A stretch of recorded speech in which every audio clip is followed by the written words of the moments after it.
we'll go in the hothouse. And this is always the hardest part for us.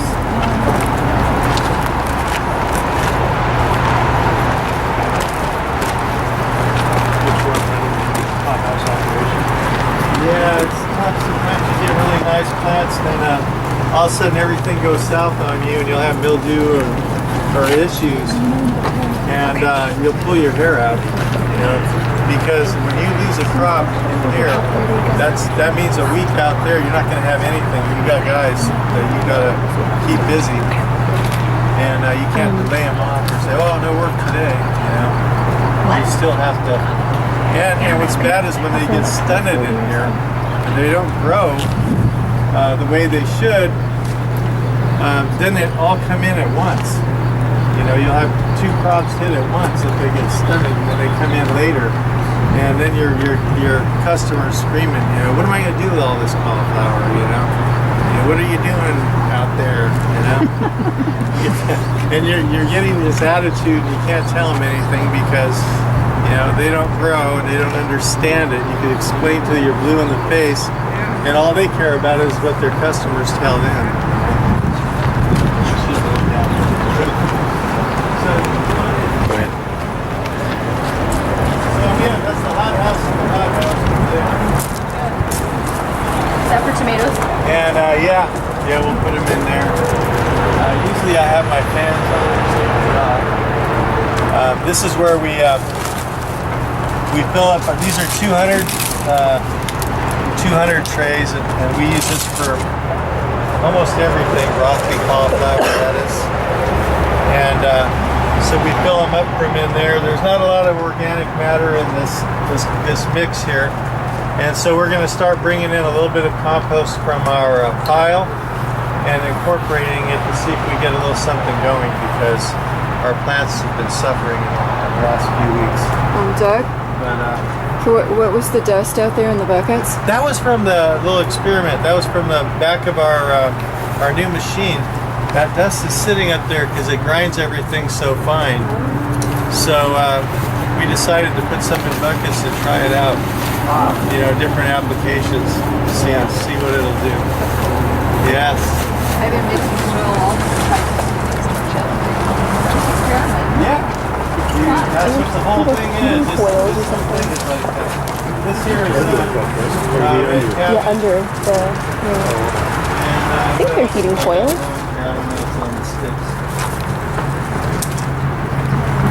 This is cheddar cauliflower here. All the orange sticks are cheddar. The purple ones are graffiti.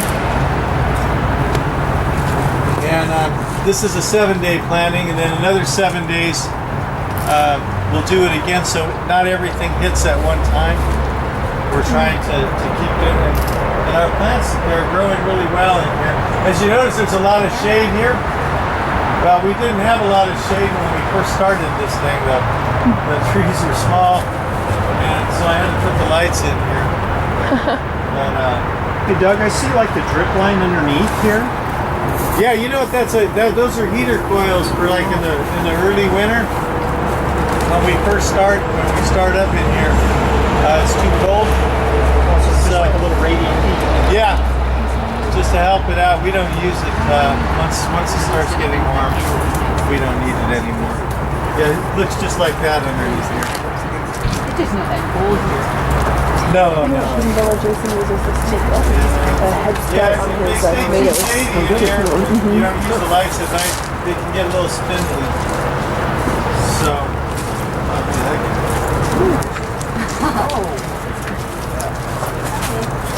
strawberries. So let me look at myself. Yeah.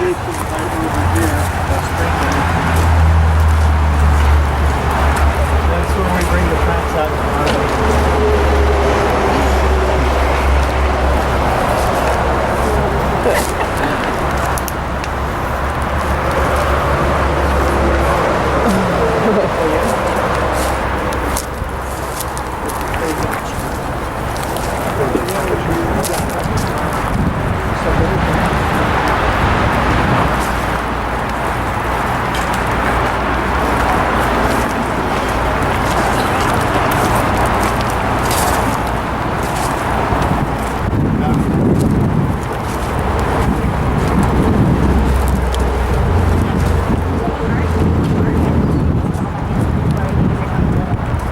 we do all this in there, and then we bring them out here to harden.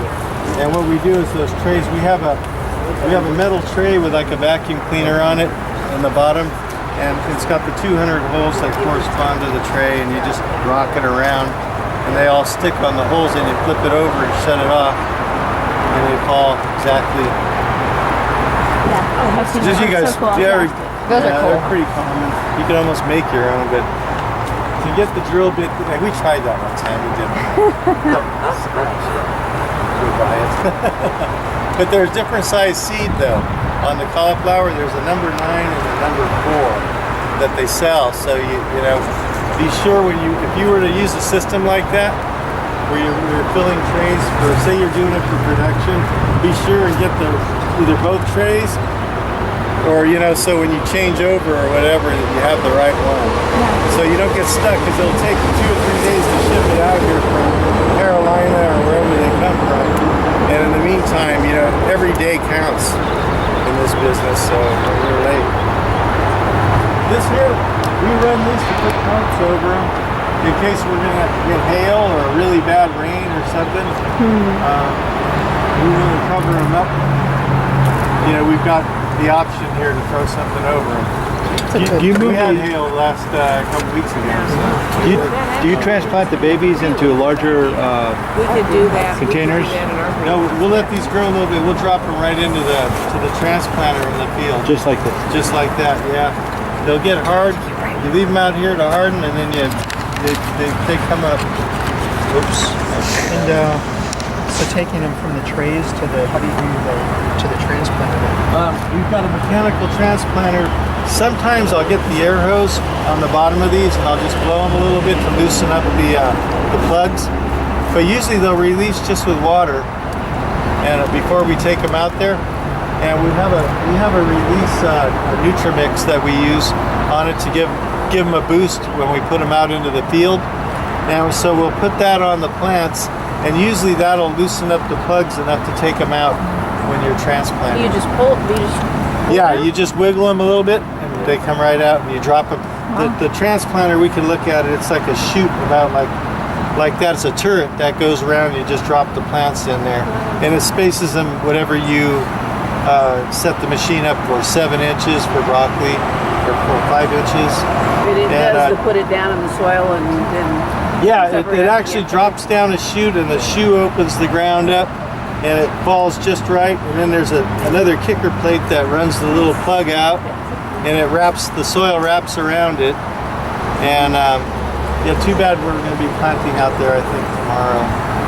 Yeah, the next day. You can see how we do it. Yeah.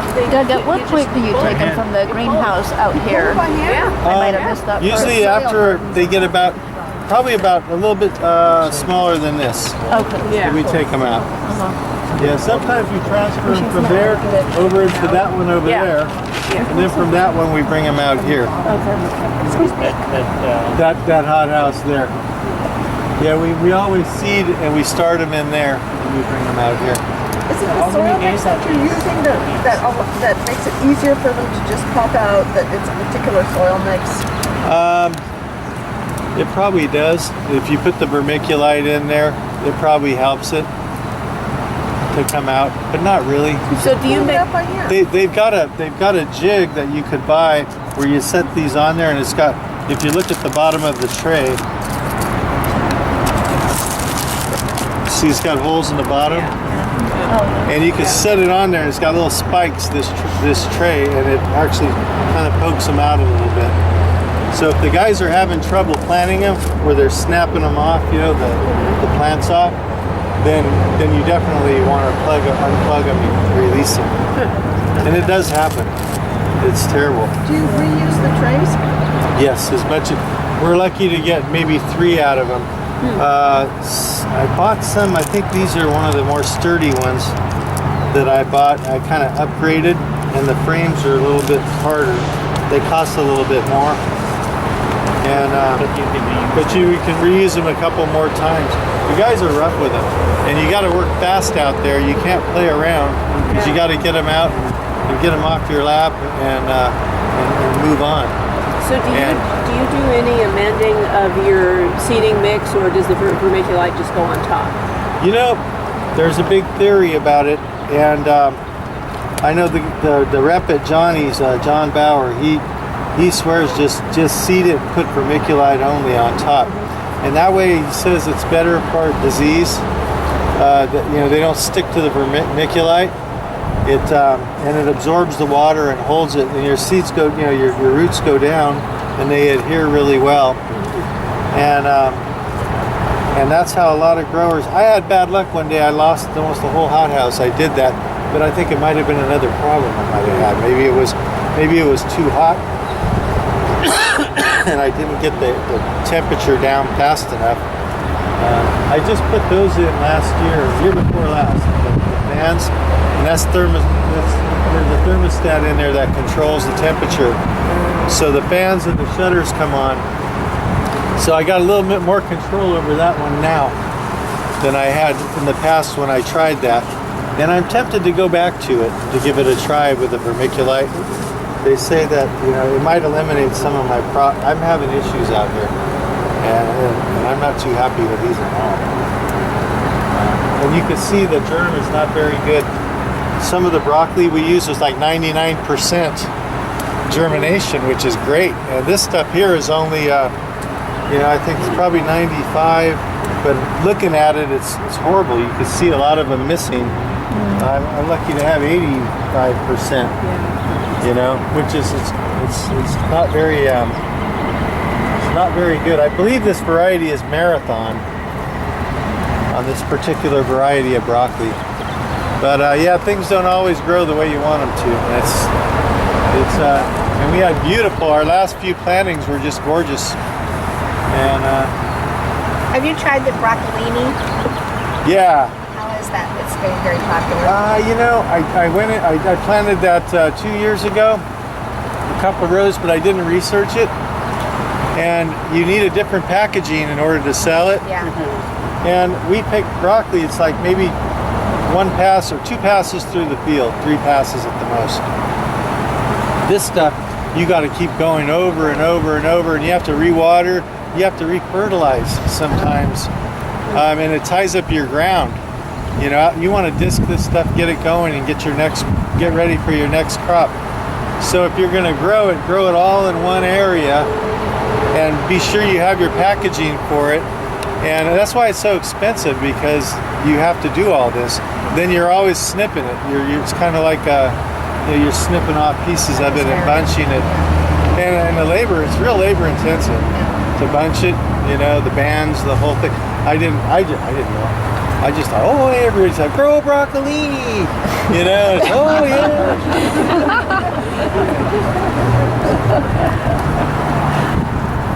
This here got too much fertilizer, and it burnt the leaves. Is it kale? No, it's broccoli. It's horrible.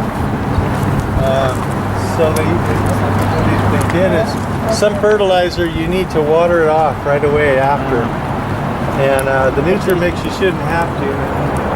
And I think the injector might have been set too high. And this is invisible, right? I'm gonna use it.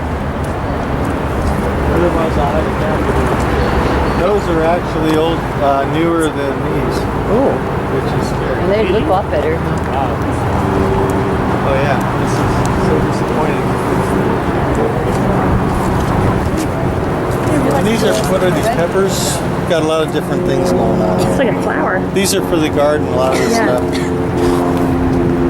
Zinnias. The germination rate's not very good at all on that one, huh? Do you sell those at the store? His farm is the closest to the bay. Putting all our flowers in here for marigolds along the fence. It's just to beautify the farm. And put some sunflowers in. Yeah, we get them for a little bit for pests, but mostly for looks, to dress out the park a little bit, What we got here? Got a little bit of everything. Yeah, we got melons in here. These are all melons. Do you have to do this for weed control? Yeah. Yeah, it gets pretty bad. What do we have here? We got watermelons here. The plastic Look at is everything. for heat or for Weed control. weed control? Yeah. Yeah. It helps with the heat too. It kind of solarizes it in a way. It sure does, yeah. And mine, You ever have to worry about it getting too hot though? Not here. Not, you know, we're lucky over Yeah, here. you It get this doesn't. cool. Yeah, But that's look true. at this breeze right now. You know, it comes up every day. Yeah, they work that nice. And yeah, that's why we're able to grow lettuce. yeah. You know, otherwise, yeah, every afternoon.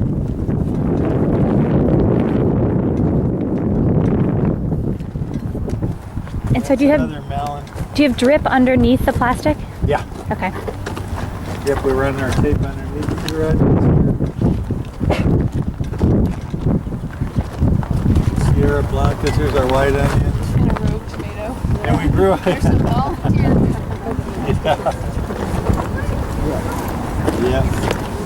Doug, do you have like a crop rotation, sort of like a schedule? And if so, how many years? Like, say for example, how many years before tomatoes come back to another spot? We just kind of rotate the tomatoes around from over there to the other side of the track and to the corner over here. Okay. You know, on the opposite of that corner on the. So every season Yeah, we rotate them. We never put them in the same spot. they pull a lot from the soil. Yeah, they do. The tomatoes, though, we have planted them twice with a cover crop. We've done that. We try not to have them all over the place, tomatoes. Yeah. It's not good. Yeah, we try to keep them, you know, designated to certain areas that, you know, that have already had them. Because They're disease prone. they're disease prone. Yeah, exactly. You don't want them spreading it all over the place. But this is our garden area here.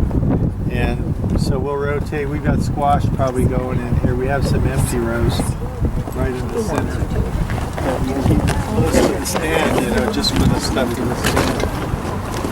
You guys have gopher?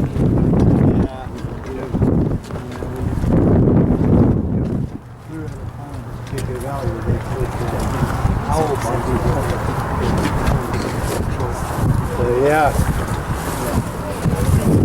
Bamboo. Yeah. Purchase. So these beds are center to center 40 inches? 40 inches, yeah. That way your tractors are always the same. You Right. set your little tractors up. So you can use the narrow front tractor with the center wheel.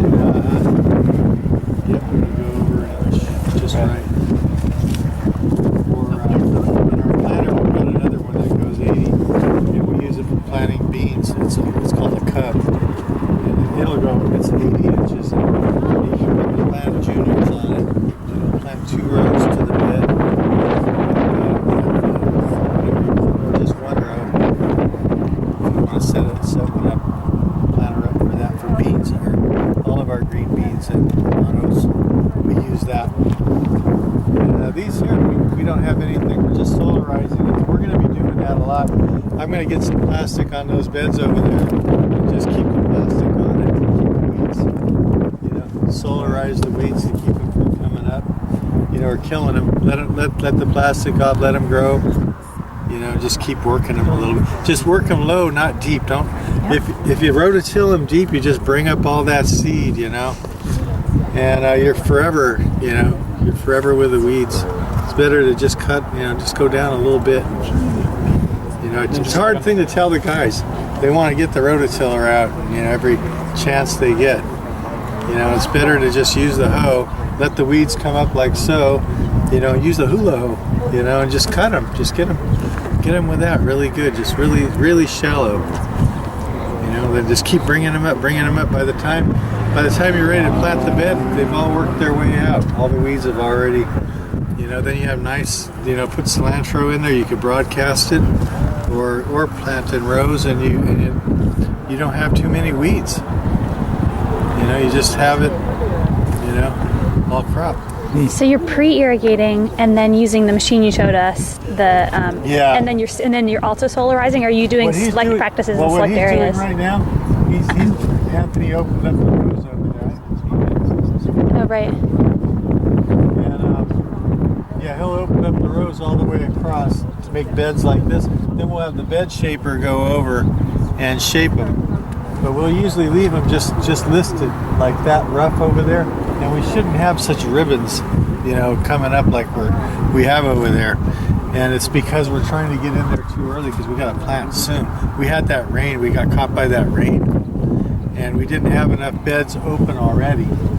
That's important when you're you want to have your ground bedded up like we had these all the way over to there. And so it dries fast when it's bedded. When your ground's bedded up like this, you can dry it really quick. You know, with a bed shaper or a harrow. Just get a harrow. Our blue harrow over there. Love to plant cauliflower. Just harrow it, plant direct. You know, right into the moisture, and it works out real good. But if it's flat, it's mud underneath there. It's like, you know, it's a hassle. And to plant cauliflower in the mud too, your tractor kind of wants to do this. It doesn't follow real straight. And with clay soil, you don't want to be working it when it's flat, right? Not really. Okay. Not, you know, you want it to dry out. It works better, especially with the clay soil. If it's a little bit in between, you know, a little dry, you want a little moisture, but you know, not if it's muddy and pulling up slabs. You know, Because you're just compacting it. yeah, it's just. So what happens? It dries out, and then it's really hard to break up. But and we don't have. It's going to dry out. We don't have too much time. We got to get in there and plant that cauliflower on the truck right away. You know, within the next couple days. So hopefully the bed shaper will mix it up enough to where we can get in there and plant. It'll be all right.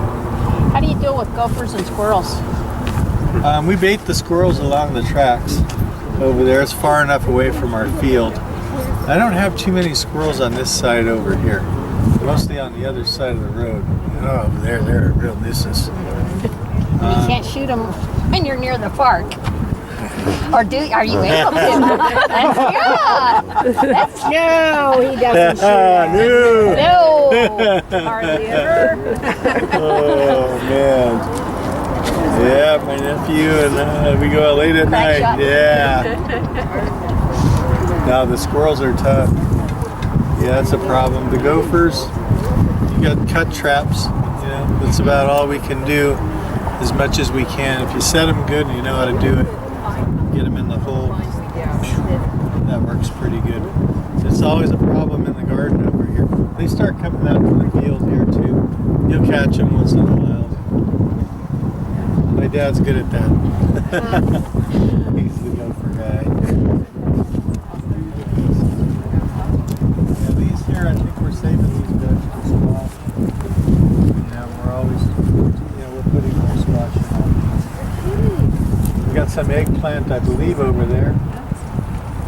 And I don't know, things sometimes they, when you have roads like this and you set your tractors up and you're irrigating, full stretches like this, it'll be good. This here, probably go through here eventually with the knives, move the tape out of the way, and cut these weeds.